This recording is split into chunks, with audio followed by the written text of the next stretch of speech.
Okay, so pacemaking. Ultimately, the heart needs to, all the atrial cells need to contract and all the ventricular cells need to contract, which means we need one signal to trigger both events. So it's coordinated and has a reasonable rate. If we look at cells in the SA node, SA nodal cells tick fastest, okay?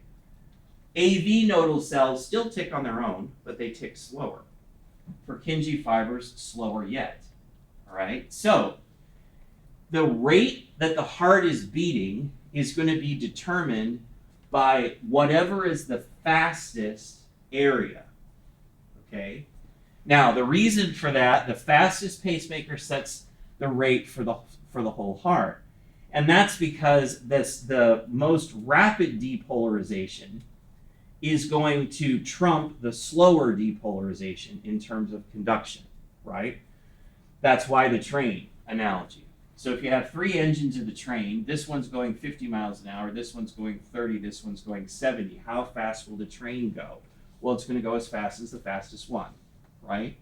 Now, what happens if we knock out the SA node? Oh, you've had a heart attack, okay? Well, now whatever is left will become the fastest node, right? So the AV node is still working fine. It's beating slower, but it still is the fastest ticker. So it's now setting the rate for the heart, right?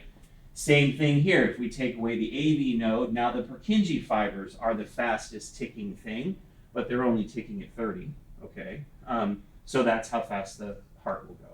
So this system actually explains a lot of arrhythmia type stuff that we see in patients, okay?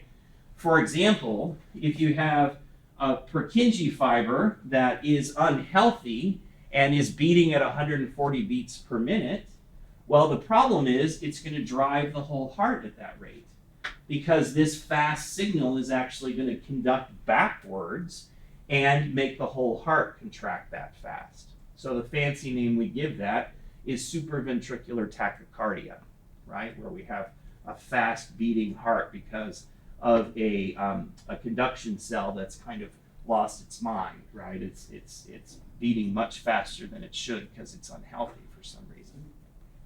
So that's the classic train analogy. It answers a lot of questions in cardiology, believe it or not. So you'll undoubtedly hear more about that later on. Okay, so pacemaking is important. The fastest ticking cell is going to be the one that determines the rate. We know that the autonomic nervous system can affect that, right? Parasympathetic can drive the heart rate down, sympathetic can drive the heart rate up. So how does that work? Okay, so parasympathetic stimulation happens by the vagus nerve due to release of acetylcholine, right? And you all know that that's at the muscarinic receptor at the end, right? The acetylcholine, its role in this system, it increases potassium permeability.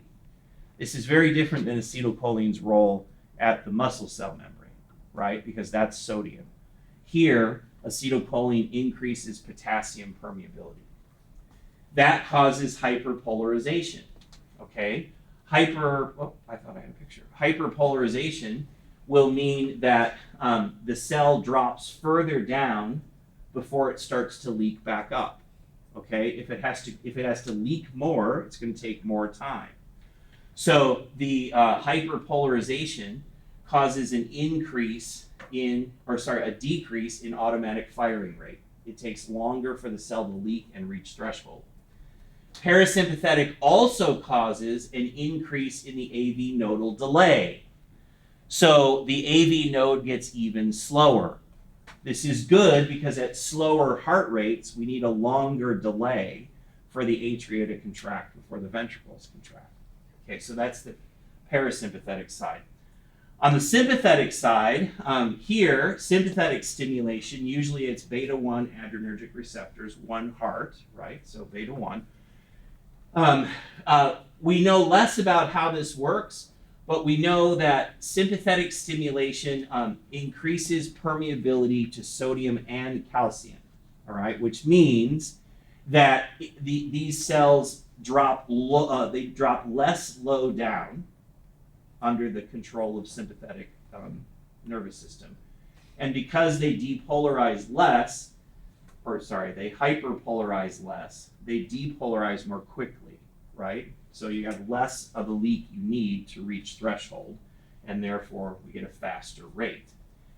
Sympathetic stimulation decreases AV nodal delay, and then it also increases contractility.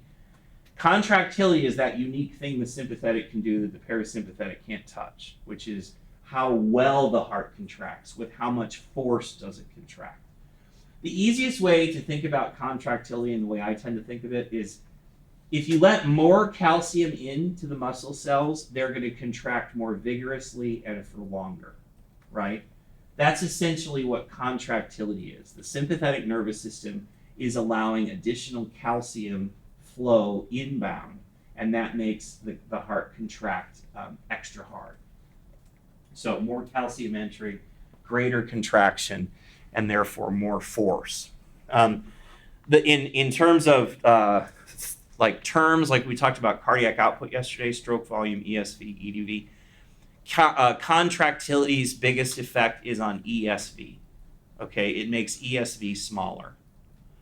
So the heart gets even smaller and therefore has pumped out extra blood, right? So ESV goes down, that causes stroke volume to go up when contractility is